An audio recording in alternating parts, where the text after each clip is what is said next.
descalificaciones. Hago este video un poco para mí, para responder a quienes mandan estos mensajes, y si a alguien le puede servir también para enviárselo a quien le mande un mensaje así, para diferenciar entre lo que es una buena argumentación y un mero ataque personal, bingo. Todos los ejemplos que vamos a ver son reales, están tomados de intercambios en las redes. Supongamos que yo hablé de la brecha salarial y comento que en un documento publicado por el Ministerio de Trabajo en el 2017 se dice que no hay desigual paga por el mismo trabajo, sino que las mujeres trabajan en promedio menos horas. Y alguien me responde: sos un irresponsable por decir eso. Sea o no responsable, no está respondiendo a lo que debería responder, que es si tiene mejores datos para confrontar a los que yo acabo de dar. Este es un ejemplo de falacia ad hominem. Es un argumento inválido, una falacia que se desvía de lo que está discutiendo, en este caso para hacer un ataque personal. ¿Y por qué es una falacia? Básicamente porque no hay una conexión lógica entre quién dice algo y lo que dice. Por ejemplo, Stalin decía: una muerte es una tragedia, millones de muertes son una estadística. Y la Madre Teresa decía algo que no es muy distinto: si miro a las masas nunca voy a actuar, si miro a una sola persona lo haré. Hay distintas categorías de falacias ad hominem. Pueden ser insultos, pueden ser descalificaciones, y algunas son como muy evidentes. Por ejemplo, sonsa, como respuesta a una argumentación: cuanto más lo leo menos puedo creer que este individuo haya pasado por la universidad. Roxana, me das mucha vergüenza ajena. ¿Quién te dio el título de licenciada? Esto es un tipo de respuesta que da el que no sabe nada del tema. Si supieras de economía serías liberal. Este fue un filósofo del derecho que intervino en Twitter y dijo: ¿usted quiere remover a un juez porque actuó como se actúa hace casi 2 siglos? Y otro le responde: ¿y usted es una eminencia en qué cosa? ¿Algún premio Nobel? ¿Algo que mejore el país? Otra variante es que alguien te diga: me extraña, vos que sos tan inteligente. Si alguien empieza una frase así, es casi seguro que va a terminar la frase diciendo que sos un estúpido. Algunos atacan más indirectamente a la persona o con meras descalificaciones. Por ejemplo, se había hablado de desigualdad y alguien dice: me parece obsceno decir que es importante que uno nazca en cuna de oro y otro no nazca con ningún bien. No te dice obsceno a vos, sino a lo que estás discutiendo. Pero está muy cerca, le pega en el palo. No se está discutiendo la estatura ética de una persona, si es obsceno o no. Es un desvío del tema del que se estaba hablando.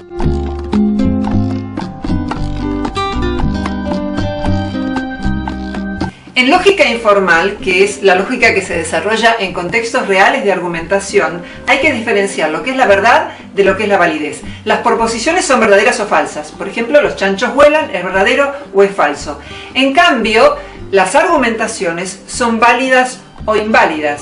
Por ejemplo, puede haber una buena o una mala deducción. Todos los chanchos vuelan es una proposición falsa.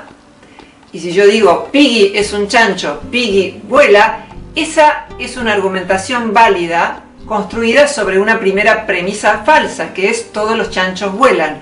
¿Por qué? Porque forma y contenido son cosas distintas en lógica, de modo que tenemos la verdad de las proposiciones y tenemos la validez de las argumentaciones. Una falacia es un argumento inválido. Después hay una variante de falacia ad hominem que es el masazo psicológico. Lamento todo el maltrato que sufriste en la infancia, que te generó tu complejo de culpa, que te impide apoyar o siquiera considerar puntos de vista críticos frente a la desigualdad de género. No importa lo que las figuras masculinas te hayan hecho sentir, eres autosuficiente. No se estaba debatiendo mi infancia, nadie le pidió un análisis de mi infancia, se desvió del tema. Está también la falacia ad hominem, que es un masazo sociológico, eso lo decís por tu conciencia burguesa. Y está la falacia ad hominem llamada de las malas compañías. No sos vos, sino las personas que te acompañan las cuestionables. Por ejemplo, yo no podría dormir si siendo de izquierda me defendiera gente de derecha. También a Christina Hoff Sommers la descalifican diciendo que la banca una institución de derecha. Pero lo que dice Christina Hoff Sommers es verdadero o falso, valioso o no valioso, independientemente de quién la banque. Si uno hace un punto y aparte y se pone a debatir quién banca a Christina Hoff Sommers, ahí sí es pertinente. Pero si estamos debatiendo otro tema, no lo es. Eso es propio del zurdaje, o eso es propio del derechaje. Será propio del zurdaje o del derechaje, pero no es un argumento. ¿Por qué es una falacia? Porque se desvía del tema, porque no es una buena inferencia. El peor masazo de todos es el ad hitlerian, que es apelar a la asociación con Hitler. Eso es propio de nazis, eso es propio de nacionalsocialistas. En realidad eso eleva muchísimo la temperatura del diálogo y recomiendan no utilizarlo salvo que sea absolutamente pertinente o se esté hablando del Holocausto. Es muy tentador responder con una falacia ad hominem, por un lado porque cuando nos atacan sentimos que nuestras emociones empiezan a bullir y por otro lado porque muchas veces el que está diciendo algo lo dice porque pertenece a determinada clase social muy probablemente. Pero aunque eso sea cierto, el hecho de que le digamos eso lo decís por tu conciencia pequeña burguesa se desvía de lo que está discutiendo.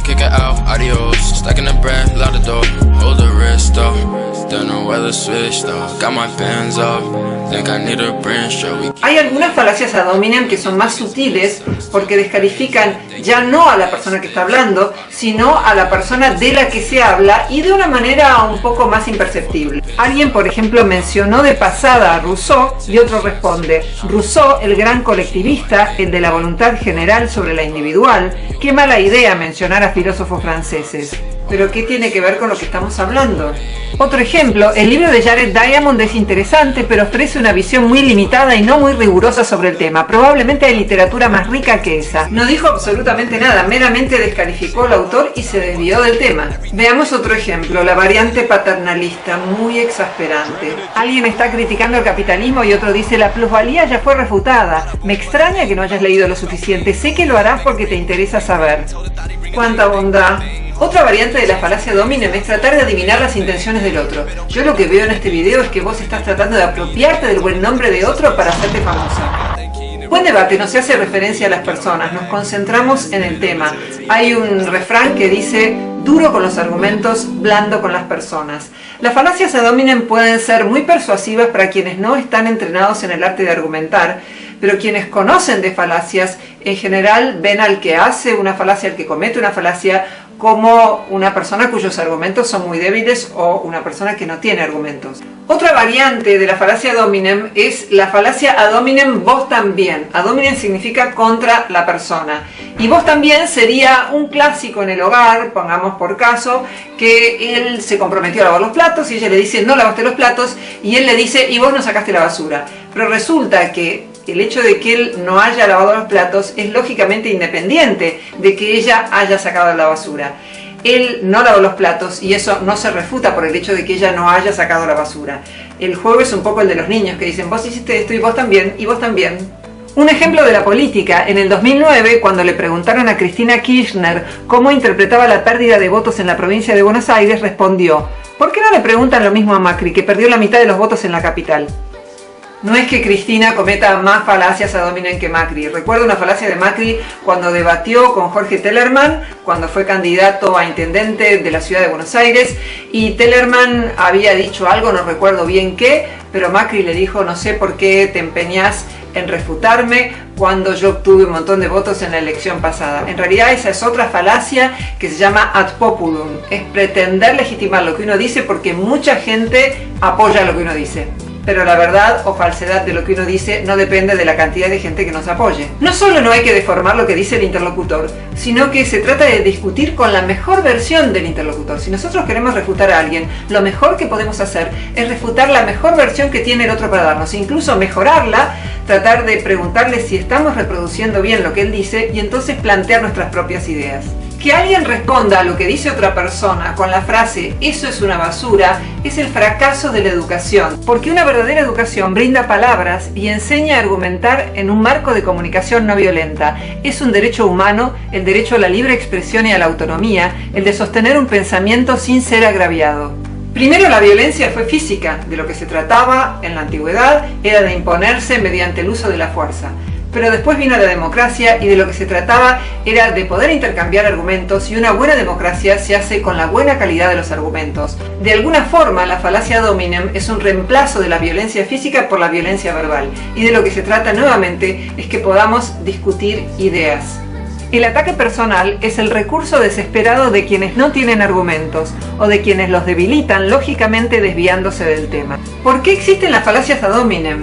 Básicamente porque no tenemos el hábito de discutir, porque el diálogo suele elevar la temperatura emocional de los que participan de él, porque es más fácil insultar que esmerarse en argumentar. También probablemente porque se consiguen más retweets cuando alguien insulta, porque eso genera un impacto emocional en los que reciben el mensaje. ¿Cómo responder a una falacia ad hominem? Una posibilidad es ignorarla por completo y concentrarse en el tema, como si el otro no hubiera dicho nada. Otra posibilidad es decir, si esto lo dijera otra persona, ¿pensarías lo mismo? Una tercera posibilidad es decir, eso es un ataque personal, una falacia ad hominem. Pero el problema que tiene esta alternativa es que a menudo es percibida como un nuevo ataque personal y sube la temperatura del diálogo. Borges refiere a De Quincey una historia de un hombre que habría estado dialogando con otro, que no estaba de acuerdo con él y de pronto le tiró un vaso de vino en la cara. Y el hombre, sin inmutarse, respondió: eso es una digresión, espero su argumento. Nosotros podríamos responder algo parecido. Eso es una digresión, el ataque personal, espero su argumento. El filósofo Mario Bunge dice: solo los fanáticos odian a las personas tanto como a las doctrinas. ¿Por qué esta no es una falacia ad hominem si finalmente Bunge está criticando algo? Porque la falacia ad hominem es un desvío de lo que se está debatiendo. Si Bunge está diciendo eso, eso no es una falacia, es simplemente una crítica. 3 razones para cuestionar el ataque personal, la falacia ad hominem. Una es lógica, otra es ética y otra es pragmática. La lógica es que no hay una conexión lógica entre quién dice algo y lo que dice. La pragmática es que en general no conseguimos lo que queremos atacando a los demás, y la ética es que ya hay suficiente violencia en el mundo como para incrementarla todavía más. Si no les gustó este video, probablemente es por su conciencia pequeño burguesa, o porque tuvieron una infancia desdichada, o porque son inteligentes pero no en esta ocasión, o porque son nazis.